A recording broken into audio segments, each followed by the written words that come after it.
same damn place, it's a carnival. Man, fuck this podcast. Do not put that in the podcast.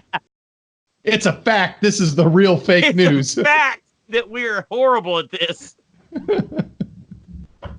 Hey guys, welcome to the Carnival with BKEN and Django. I'm your host, BKEN. As always, we got Django as your co-host. Guys, What up? I have been excited for this since this idea came to life. I have been excited about this episode for so long now. Jeffrey, what are we doing today?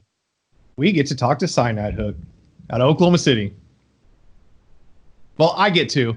You get to watch. Hey, I got to hang out with the guys, though, man. That's true. You got lucky. Yeah, and that was absolutely amazing. Guys, one of the most phenomenal bands in Oklahoma City. Some of my very, very close friends. I love these guys. They're not friends, really. They're kind of family. And I cannot appreciate them enough. Guys, this is the very first episode of Jeff Quest. I can't wait. I've been talking about it since the very first podcast. And here we are. And our very first guest on Jeff Quest, Cyanide Hook. Without further ado, I'm not going to waste your time. This thing is incredible. These guys are awesome. Check them out. Cyanide Hook. All the links will be down below in the comments, in the description. You guys, you got to check these dudes out. And they got some shows coming up. They're going to tell you all about it. Jeffrey, let's go ahead and introduce this thing, bro. Kick it. We were going to put up these big mirrors so I can see myself and learn off myself, but they still like watching me, so that didn't work. Randy. I did that in my bedroom, and it helped out my performance a lot. Guys, I forgot. We are sponsored by the One Note Hope Foundation. Please go to onenotehope.org for more information or to make your donations because we are trying to help these kids out. Please go onenotehope.org right now. Go. Hey, everybody. Welcome to our first episode of Jeff Quest. As always, I'm Django, and today I'll be your host. I'm here with Phil, Brian, Randy, and Viking of the band Cyanide Hook. And as always, BKEN is out there hanging out live with the band. They are a hard rock, heavy metal four-piece out of Oklahoma City. Our main goal here with you guys is we just want to give you an outlet to promote yourself and answer a few questions. So without any hesitation, here we go. So BKEN has known the band since you were with Kenneth as the lead singer. But what I'm interested to know is how you guys actually started out.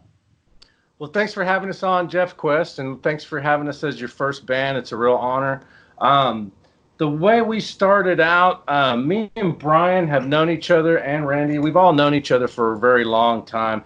Brian and I was playing. We were jamming, recording stuff.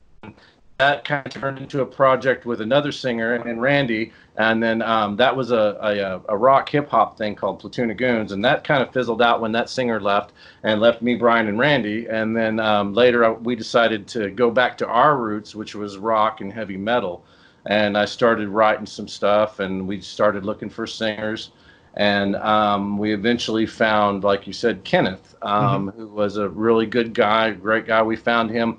Actually, I went out surfing karaoke shows looking for somebody that could sing, man. and actually, Brian actually spotted him and found him and brought him in, and we gave him an audition, and he turned into a real asset for the band. He was a really great guy, a good writer, but basically that's how Cyanide Hook started. Okay. How long ago was that? That was 5 years ago, four at least. 4 years ago, I think. I would say 4 years ago. That's when it started, because it took a year. 3, 4. Yeah, it took us a year to put the first album out, and then to get out and play a show. Yeah, and get out and play. Right. So I'd say 4 years. Well, let's see. There's a flyer. There's this poster. 5/17. So that was 3 17, well, 3 years. 3 or 4 years ago. Yeah. So we started about 4 years ago. Wow, I would have guessed it would have been a lot longer. That's pretty amazing. So you were talking about the name Cyanide Hook. What does the name Cyanide Hook stand for? the name, if any of you guys out there have ever tried to come up with a band name, it is so hard, man. I had pages and pages of names written down, and I kept Googling everything, and it didn't matter what I came up with. It was already taken, or it was part of the song, or it would associate us with something that I didn't want to be associated with. But so one morning I just was thinking, well, what do all of our songs have in common? And I thought, well, for me, when I write a song, it has to have a hook. It has to have a killer hook. And that killer hook gets everything started. And I started thinking, well, the word killer is kind of overused. And killer hook didn't sound great. And then I just came up with Cyanide Hook. And that's what it means. It's a killer hook.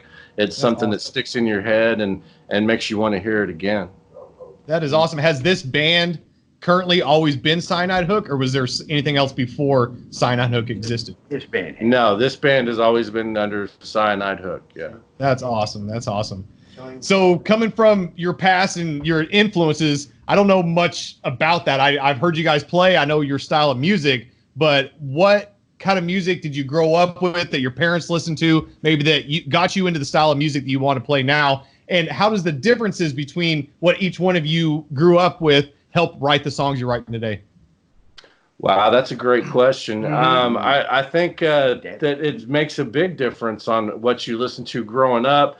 And then what I listened to as a musician changed, but my father definitely had a big influence on what I listened to growing up. He had reel-to-reels. He played everything from Janis Joplin to Led Zeppelin to Buddy Holly. He was a big Buddy Holly fan. I actually got to see Elvis Presley perform live whenever I was young in Arizona. Amazing. I definitely understood what a rock star was when I seen that. But then whenever I started, I didn't think about playing music then, but I always loved music, and I loved rock and roll. That was what I liked. And then, but growing up, what influenced me to play guitar and play and be in a band was first for me was Randy Rhoads, Ozzy Osbourne, Black Sabbath, the early Thin Lizzy stuff. I'm sure Randy was a big. I had older brothers and an uncle and sisters that had all the heavy metal records in the 70s. Okay. So that set me up. I was a big Ritchie Blackmore, Jimmy Page, 70s, Foreigner. I could just burn through all those records. I still have 300 records, actually. Typical metalhead. Yeah. Yeah. Thanks to my older siblings.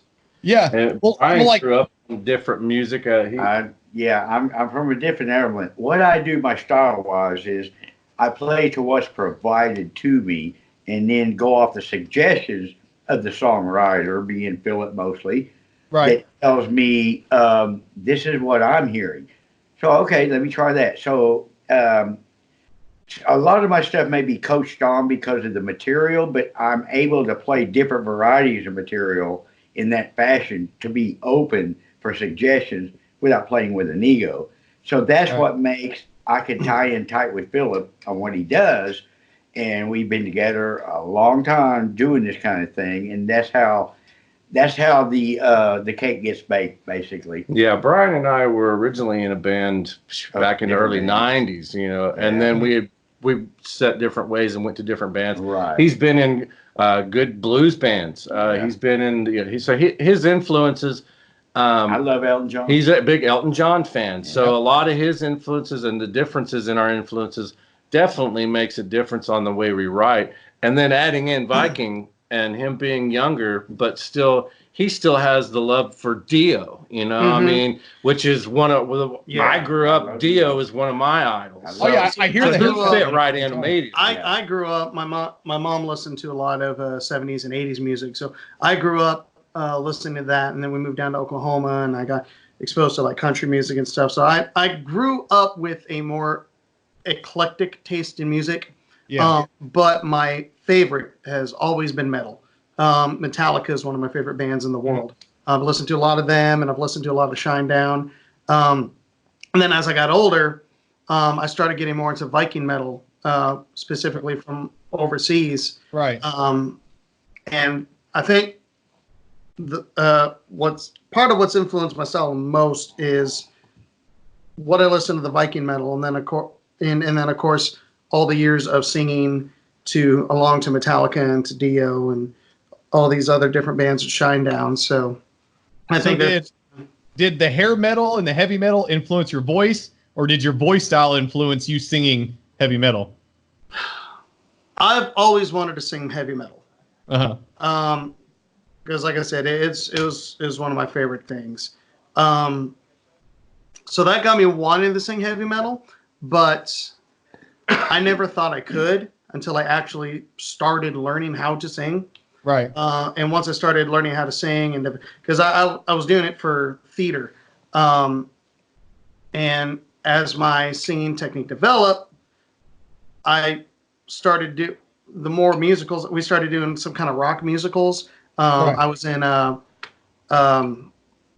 Elvis Presley one. It was just a jukebox musical with Elvis's music, and I was in Carrie the Musical, which is more like 80s-ish kind of rock. And then then I did a show called Corpus Christi, and we had a bunch of modern music from 70s up, actually even from the 50s even, and all the way up to here. So once I started getting more comfortable with my voice and developing my technique more, I was like, I really can sing metal. I just got to keep working at it. So, and I think his theater experience has made a huge difference too in his ability to front a band. And we've gotten comments, hey man, he does a great job of actually being in, fronting a band. Right. You've got to have some kind of stage presence to do that, and some very big balls, by the way. I just like being the center of attention. Yeah. Absolutely. However, if I could say, I know you got this question, but the transition between Ken and Viking Yes, that's a happened good question. because Ken also would run operations of karaoke in clubs. And Right. he'd come across Brandon and thought, man, this guy's good. This guy's good. So when he exited because of his, he had a lot of stuff going on, basically. Right. Yeah. Right. Ken, But he had finally, we were looking for vocalists. He sent us a video of him in the club that he was working. yeah, And- that's actually And true. that's how we first saw and thought, If- wow, this guy can sing. How Yeah. often does your old singer send you? He texts me one night and he says, man, and he sends me a video clip. He says, if anyone's going to replace me in this band, because he had already had to leave because he had prior engagements, Right. new job, wife, kids. We understood. We back him 100% with his Yeah. decision. He sends me this video and he says, if anyone's going to take my place, I want it to be this guy. And he set up the audition. That's So, awesome. I mean, that doesn't happen very often. And it was funny because in the clip, I was singing Bon Jovi. Yeah. Oh, really? But you did a good job. But he We did a were great watching job, it. right? Yeah. So, I mean, we were looking and thought. so okay. again, Ken was instrumental at the beginning of the band, and then he was actually instrumental in progressing the band to where it is now yeah. by actually introducing us to Viking, who is, even Ken will agree, has taken us up a step, I believe. That's awesome. Yeah. So with all you guys put together, with all that history of growing up and stuff, is it pretty easy for you guys to write new songs as the 4-piece you are now? No. No. Every time I write a new song, he complains about it until he finally goes, oh man, this song's great. I love it. Why didn't we do this earlier? We've even had songs he's made me put on the back burner because he didn't like until we finally went to it. And then once we got to it, it's like, oh, that's my favorite song now. But he just doesn't like learning nothing new. It's his problem. I got some good old piano songs that work real well because I play piano. But He's a Over brilliant here. piano player, yeah. yeah. Well, that's awesome. Like can I drum. got to see you guys whenever I came out there last year. It was incredible. I couldn't believe it. And I'm sure all the people in Oklahoma City love seeing you too. What are your thoughts on the local Oklahoma City scene? Do you like playing there? Do you wish maybe you could travel more down to Dallas or Wichita or Nashville? I'm just wondering what it's like in Oklahoma City as a rock band. Playing here right now has been great for us. I mean, all the bands that we play with, all the locals, they're great to us. We get great shows. The promoters that we work with, TLP Entertainment, they're always really good for us. They always make sure and put us with a show that that we fit with. They never put any undue pressure on us. The crews are always good. The bands especially, though, I have to say, if you're talking about playing in this scene between camaraderie, the camaraderie in Oklahoma City is really great. That's awesome. And really I've cool. been in this scene for back in the early 90s till now, and it wasn't always this way, but now you have bands that like Lucy, like Left to Die, like Nevermind the Embers, I mean, Bones, Dottie,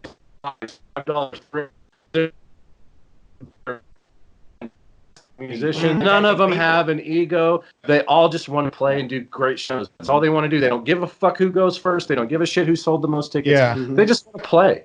And we all understand we have to sell tickets, and we actually prefer to go first, even if we sold the most tickets. But yeah, that's beside the point. You go first, you can drink and watch the rest of it. Yeah, and then we get to watch everybody. 2 songs. Yeah, there you go. But no, you mean more than 2 songs.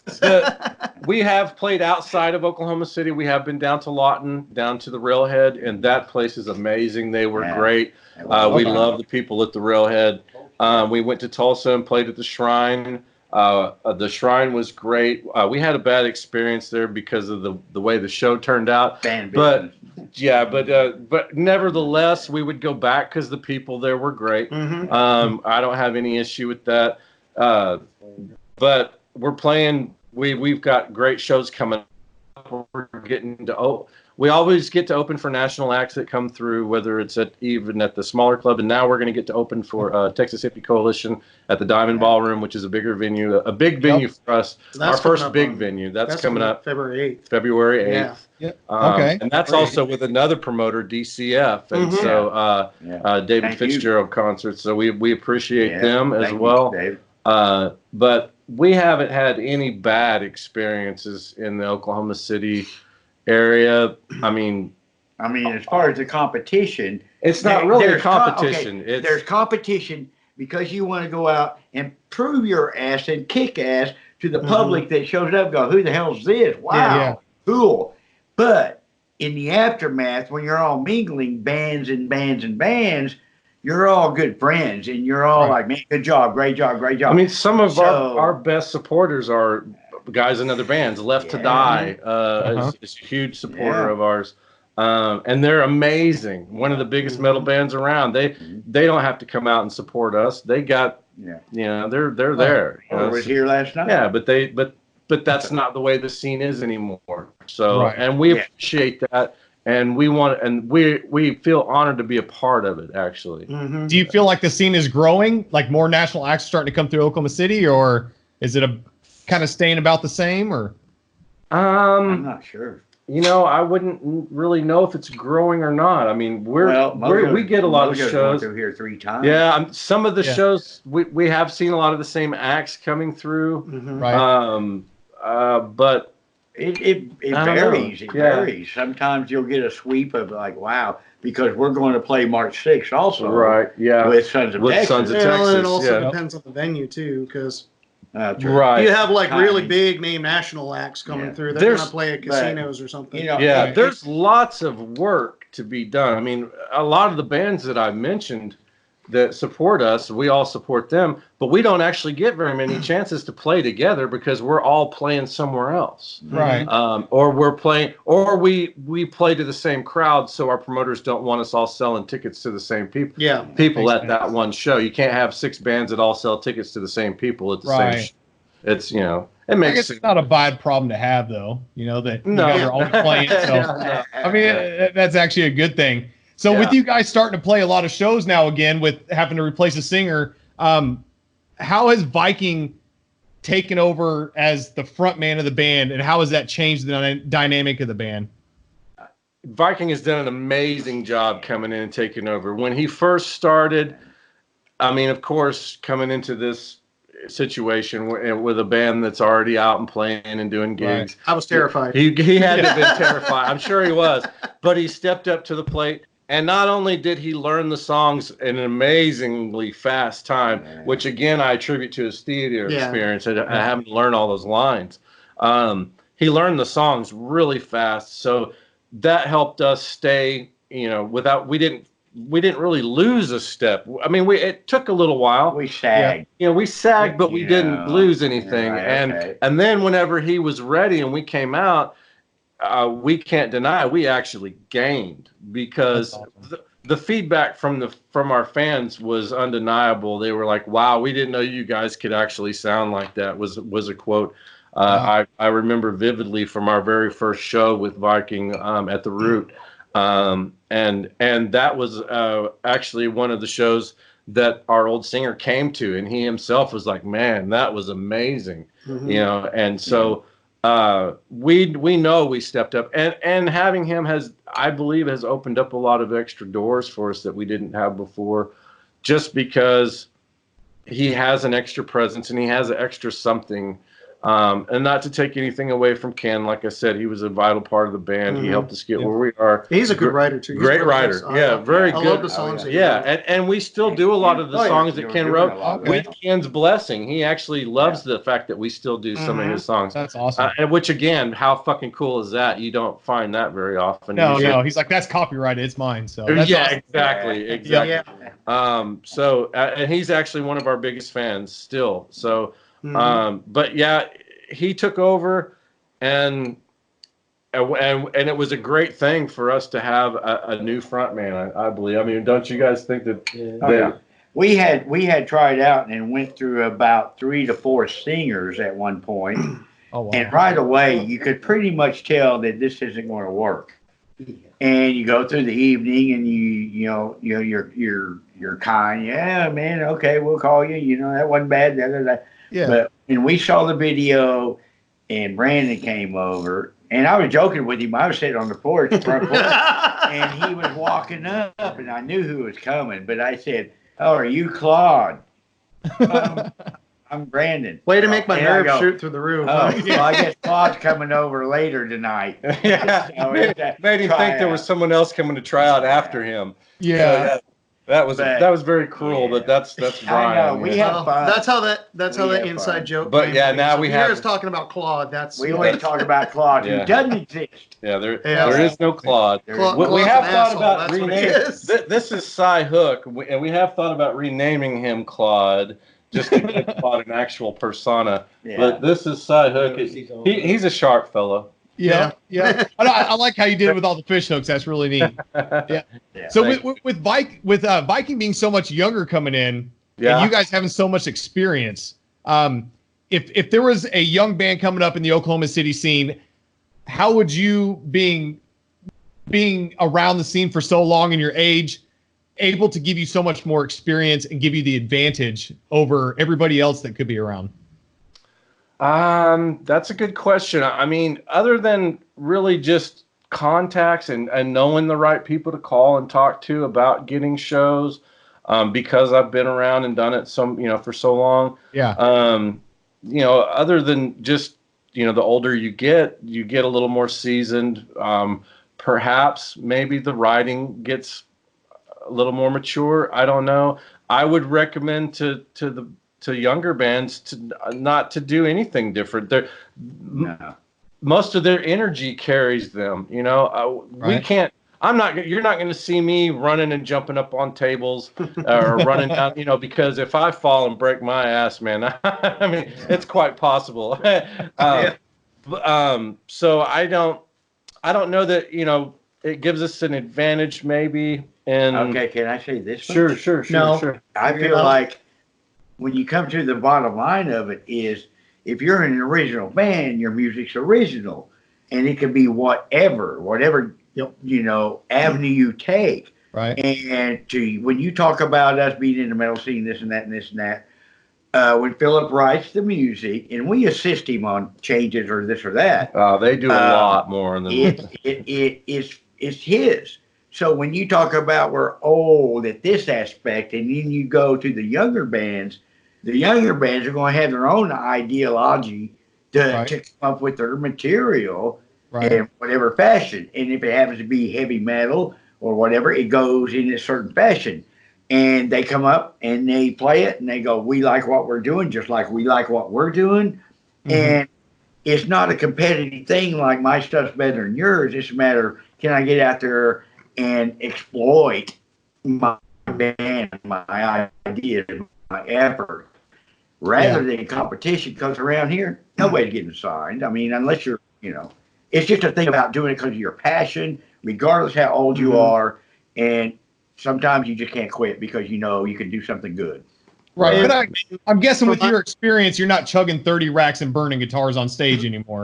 So, I mean, at least that probably gives you the ability to put on a better show that's more fitted because you've done it so many times that you know what it takes to put on a great show. Yeah. I mean, we know not to get so fucked up you can't come out and play. I mean, because we've done that. And there is a lot that comes with just that experience of when you step out on those planks. But we refer walking the plank as being out on stage because you're just out there. You know, you're putting yourself out. You're exposed. You're standing above the ocean of people, and you either jump or you don't, or you sink or swim. I mean, that's actually what one of our songs is about. Yeah, it's called Walk the Plank. You can use that analogy in a lot of different ways, but I've always referred to being on stage as walking the planks because you know, and after a while it gets under your blood. But but the truth of the matter is, I don't care how long you've been doing it. For those first 2 or 3 songs, your stomach is turning, man. I mean, you're still just as nervous as anybody else until you get set in and the sound starts to meld. You know, I'm just as was. So experience doesn't really help much until maybe after the 3rd song. And I will say, from my point of view, it comes to this is the first band that I've ever been a frontman for, aside from a roll-up musical at one point. But for a real live band, this is the first one I've ever fronted. And it's just been awesome playing with these guys because they are phenomenal musicians. And they bring so much to the table for me to work with. Right.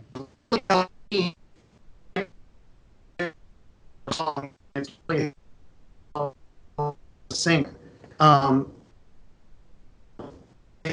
Experience that they're bringing to the game. So, I mean, it's great.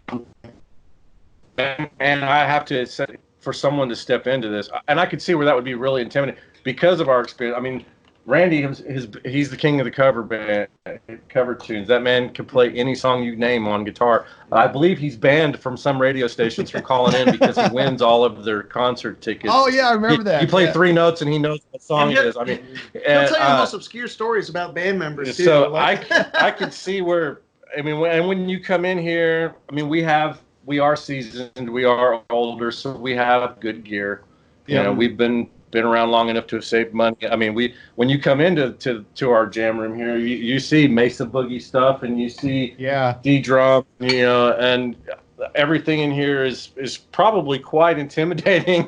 Right, it is. Especially if you know anything about music. You come in and you go, oh fuck, this is all top of the line shit. Absolutely. These guys know what they're doing. And when we play, I mean, our time obviously shows, I believe, in our writing and in our ability. We've obviously are not new to this. At least I hope our music doesn't appear that we're amateurs or anything like that. So I can say for him to come in and being younger than us and still having that chutzpah to step up and make himself the front man of a very talented band right off the bat, his first try ever. I give him tons of credit. And I do believe that having him has opened up some new doors for us. Well, with him coming in and giving it a new face, and you guys always trying to push the limit and having all this great gear and experience, do you have any plans on recording any new music soon? I've listened to all your old stuff, and I would love to hear new stuff. I don't know if it's coming.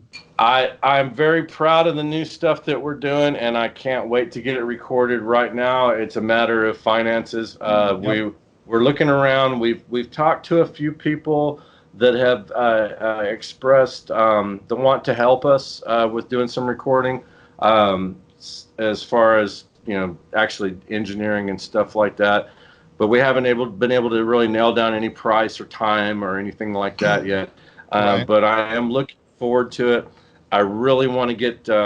We have a new power ballad that he wrote some lyrics to that I'm very proud of. I can't wait to get that one recorded. It's really a departure from what we've done And it's before. a fun song to sing too. And he did an amazing job on the lyrics. It's good. I'm really proud of that one, and I'm really proud of the other songs that he's written. Rise and Not Made of Glass. Not Made of Glass. Yeah, Not Made of Glass. And some of these songs are still just, they're developing even more. You know, as they're still so new. Right. So it's almost too early to record them yet because they haven't finished maturing. Yeah. As a matter of fact, Not Made of Glass, we've been playing live now for 3 or 4 months, 3 shows. Hey, yeah. And then just the other night, Randy had this beautiful, amazing idea about adding a part into the chorus. Just a 1-word thing, just a little accent, and we tried it, and it was huge. It made a huge difference. Just a tiny change, and took it to the next level. So some of these songs, I definitely am ready to record, but I'm not, because I'm afraid to record them too soon before they actually get a chance to mature. If you understand what I mean. Oh, I mean, coming from music writing, I have to abandon songs because I always want to change them. So I know there's a time where you have to say I'm done, but then there's always the time where you say I got to keep pushing this thing. Who knows how good it can be? So right. That's awesome. But I guess the main question is what does everybody else think of the songs? What do the Hook fans think of the new Cyanide Hook? How often do you get to play? Like, what shows you got coming up, and what do the fans think of the new Cyanide Hook? We have had nothing but positive feedback on all the new stuff. They love it, and it's been getting us bigger and better shows. We've opened up for Blacktop Mojo now 3 different times. Twice here in Oklahoma City. We opened up for also in Tulsa. Yeah, we opened up for Every Mother's Nightmare. Every Mother's Nightmare. We got to. They were out of Tennessee. Well, that was before me, but yeah. Yeah, Faster Pussycat was before him. That was with Ken. And then now we've got Texas Hippie Coalition coming up on February 8th. We've got Sons of Texas coming up on March 6th.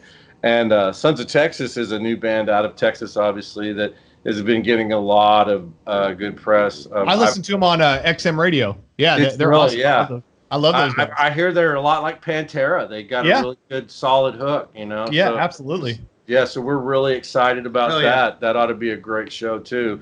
But, yeah, the new stuff, everyone is saying, when are you going to record? They all want it. And right now you can see some of it video live on our Facebook page.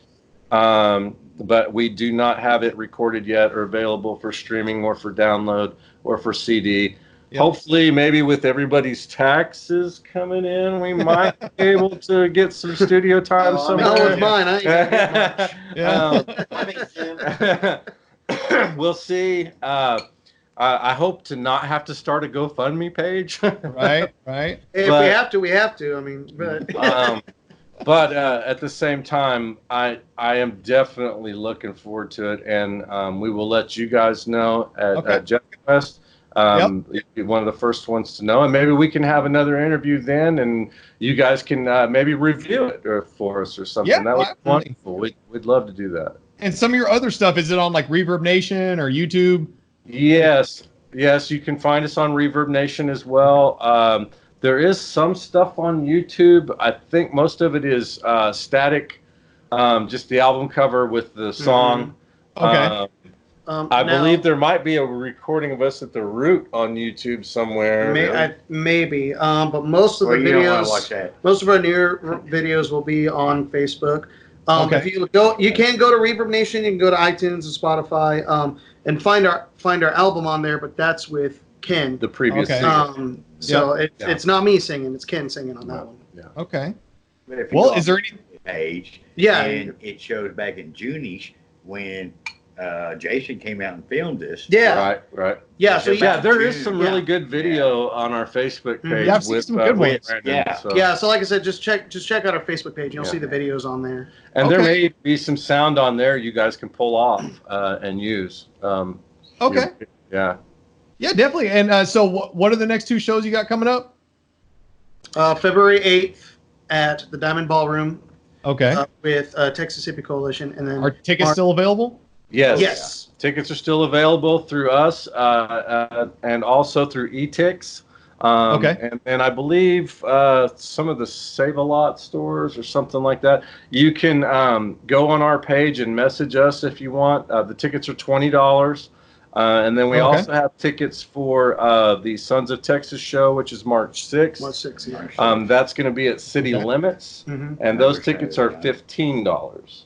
And again, you can send us money via PayPal, or you can send us an instant message. If you're in the local area, we would be glad to deliver. If you're nearby, you're more than welcome to come to our studio and hang out and pick up tickets. No problem. Okay, yeah, and so if you're watching the video, I'll put all the links for all the stuff down there at the bottom. If you're just listening to this, go to the Cyanide Hook Facebook page, hit them up on there, or if you're local, go watch their shows and talk to them there. Is there anything else you guys want to say before we finish this up? Well, thanks for having us, Jeff and BKEN. Thank you. Hell yeah. We appreciate that. No, it was awesome. I couldn't have asked for a better band. Yeah. We appreciate Do that, we have time to play one song? No, I'm kidding. If you want to, you guys can play it away and we'll fade out on the playoff. Well, man, Hey guys, welcome back to the Carnival. Man, I cannot begin to tell you guys how much fun it was hanging out with Cyanide Hook. Those guys are amazing. Like I said, there's some family, and I cannot appreciate those guys enough. With that said, I noticed that we did have a few technical difficulties, but the meat and potatoes are there, and all that really matters is the interview, and we're sorry. We will fix it next time. We just didn't have time to fix it this time, and we are so sorry for that. We kind of got everybody a little bit. They were kind of in and out. The view that we had was from a full screen view, and I'm sorry that for whatever reason it didn't record that way.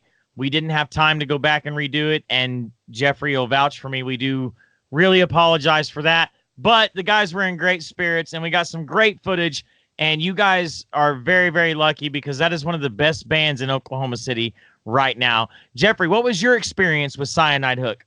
I had a blast. You know, I've hung out with those guys whenever I visited Oklahoma last year, and being able to do this interview was incredible. So I thank you, Cyanide Hook. And like everybody heard, they got a handful of shows coming up this Saturday, February 8th at 7 p.m. They will be playing with the Texas Hippie Coalition out at the Diamond Ballroom in Oklahoma City. So make sure you go get that. And as you heard, if you hurry up and get tickets right now, there's some gifts that'll be coming your way.